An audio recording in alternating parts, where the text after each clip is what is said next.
Hey, hallo, je dag. bent er. Welkom in Veenhuizen. Mirella Klomp, aangenaam. Ja, leuk, ik ben Rien. Fijn dat je er bent.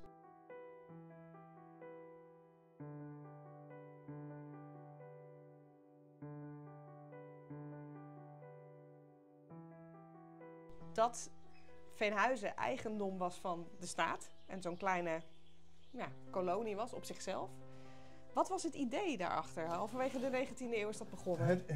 Kijk, dit is eigenlijk in korte geschiedenis. En het begon eigenlijk met Frederiksoord, Wilhelminoord en Willemsoord. Generaal van der Bos die had bedacht, ik ga hier in Frederiksoord, Willemsoord en Wilhelminoord, dat ligt die kant op, ga ik gronden aankopen en daar stuur ik mensen naartoe op vrijwillige basis. En daar krijgen ze een boerderijtje toegewezen met een koe of een varken of een schaap of whatever erbij.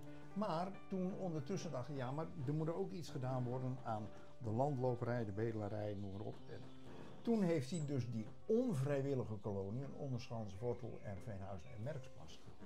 Daar werd je verplicht naartoe gestuurd. Nou, daaruit voortvloeiend werd dus Veenhuizen van 1823 tot 1859 de plek voor weeskinderen, verweesde kinderen, wat iets heel anders is, landlopers, bedelaars, armoedige gezinnen. Uit de omgeving of waar kwamen die mensen allemaal vandaan? Amsterdam. Veel weeskinderen uit Amsterdam. Want generaal die had bedacht, die weeskinderen in die grote steden kosten klauwen vol met geld voor het stadsbestuur.